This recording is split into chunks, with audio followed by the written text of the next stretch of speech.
Are you excited? Are you excited?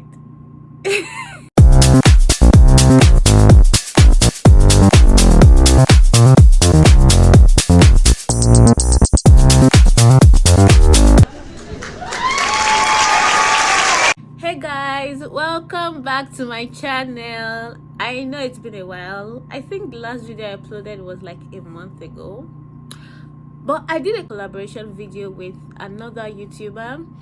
I'm going to post the link in the description box below. Her name is Jenny Micha, and we spoke about the process of coming to the US, the US student visa process, and all that stuff. So it was posted on our channel because she interviewed me, she asked me questions. It was lots of fun, actually, lots of fun. So you should watch it and go subscribe to her channel. I would also be talking to her soon, and we would be talking about the process of getting a permanent residency in the US. Okay, are you excited? Are you excited? So today I wanted to let you know what to do after you get your I-20. So basically, I would say it's divided into two steps. The first step is trying to gain admission. That's the first thing you need, because it's the I-20 that you are going to take to the embassy, right? Because getting the admission is not enough to take you to America. You also need to apply for your visa. Now, how do you go about that? It's actually easy. Okay, so the question is, what next? Okay, what do I do now? What am I supposed to do now? Do not fret. Do not be stressed. I am here to guide you. Okay, I'm here to help you. I try my best to answer questions individually. Some of you drop your questions in the comment section. Some of you send me DMs on Instagram. I try to answer them individually. Sometimes I don't go through the request on time. Be sure that when I see your message, I will try to respond to you. So once you get your admission letter and the school tells you they are sending your I-20, congratulations. First of all, by the way, it's not easy to get into an international university, so you have done well. You have done really well, actually. So congratulate yourself and give yourself a pat in the back. So the next thing that you are going to be doing is to start organizing the documents that you'll be taking to the embassy with you.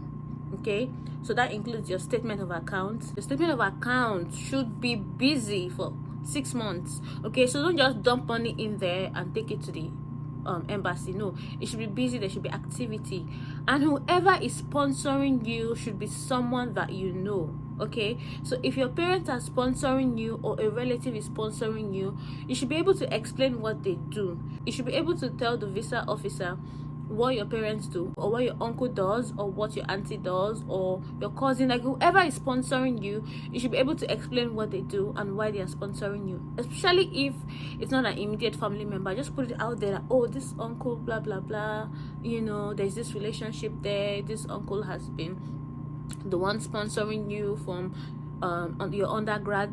Like, just make sure that there is a relationship there, and make sure that you know what they are doing. Don't just go and say, my uncle is rich, or my auntie is a successful businesswoman.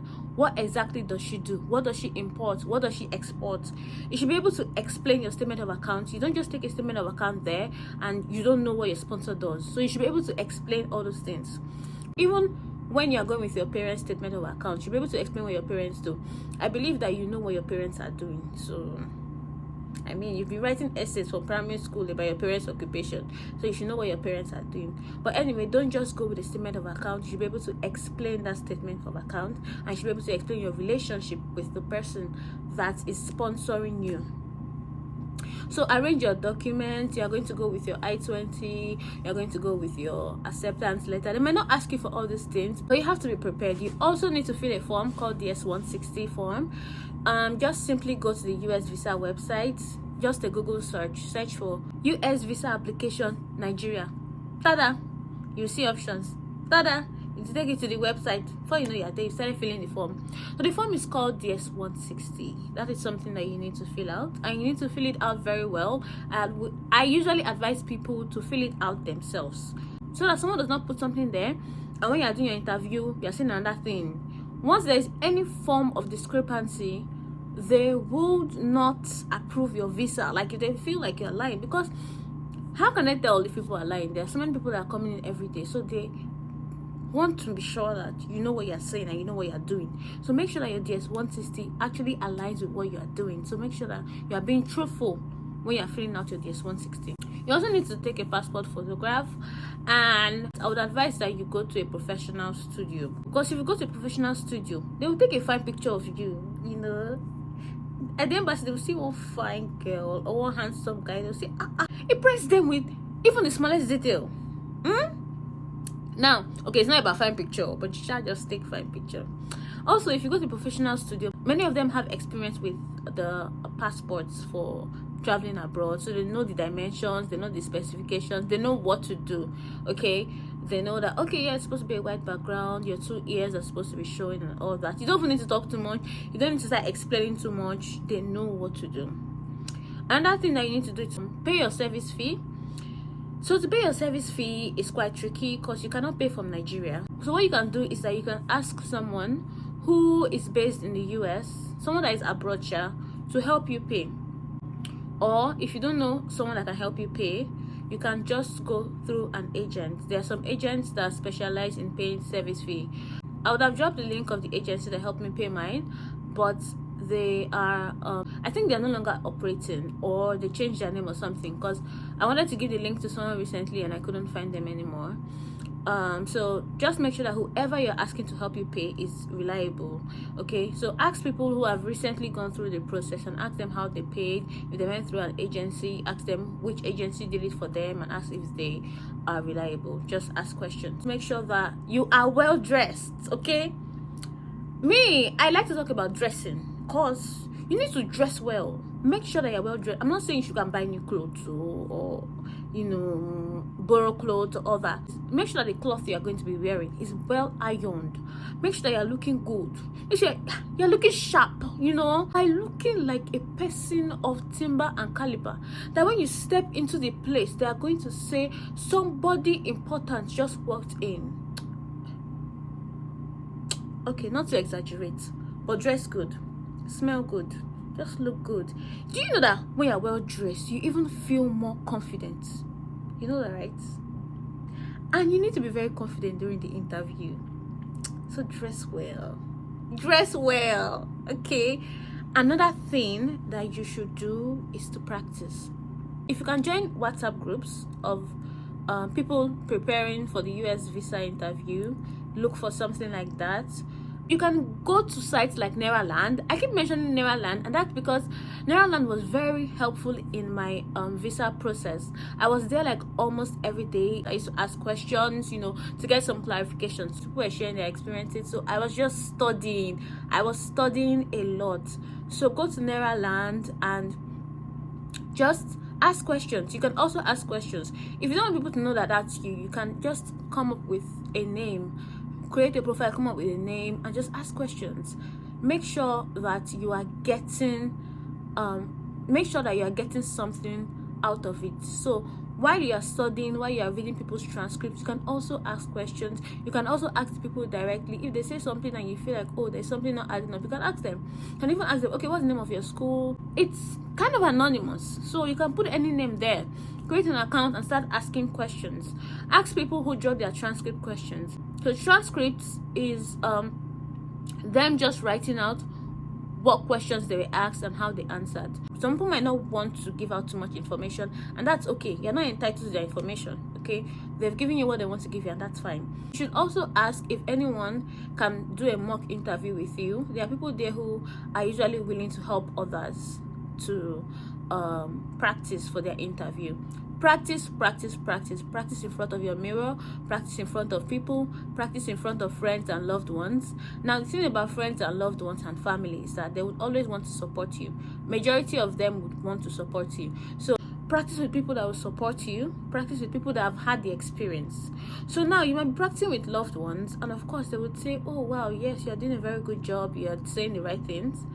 But you might have a different experience when you practice with someone that has had that experience. So I'm saying you should practice with both. You need that moral support, because your family members will ginger you, they will support you, they'll say, this thing that you're saying is very correct, it's very good. So you need that moral support, and you also need honest review or honest feedback from someone who has actually gone through the experience. So talk to them. There's some things that you might be saying that might actually like make lots of sense to you, but when someone who has gone through that experience explains to you why what you are saying is wrong or why what you are saying is right, you start to understand. Okay, so that's going to help in your process as well. Watch lots of YouTube videos, Google a lot, read articles, try and get information. I'm not saying every information you get should be something you should use. You should know how to critically analyze what you've gotten and use it right. So just try and get information and study a lot. Study transcripts, study, because it is a big deal, so you should study for it. Also, you need to know that not everyone gets their visa on the first attempt, and that's okay. It doesn't mean you're dull, it doesn't mean you're a failure if you don't get it on the first attempt. So try and carry someone along, someone that can support you, someone that can encourage you to try again. Okay, I know many people are secretive when it comes to the US visa process in general, but try and get a trusted person that is going to encourage you, because you're going to need lots of encouragement in this process.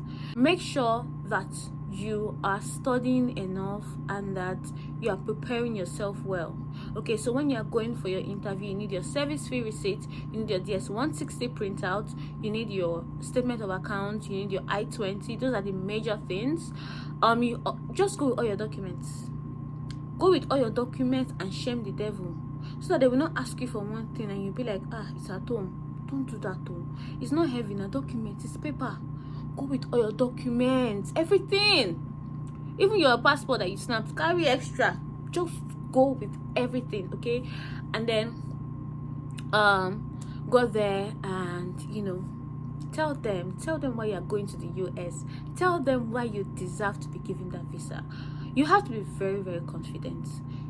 Be very confident. Try and convince them. Be very clear with your answers. If you are telling them why you are coming back, be very clear with your reasons as to why you are coming back. Why are you coming back? What are you coming back to do? Don't just say, you will come back and apply for a job. Which job? Which company? Why that position? Why are you interested in that? And how is this degree going to help you meet that goal?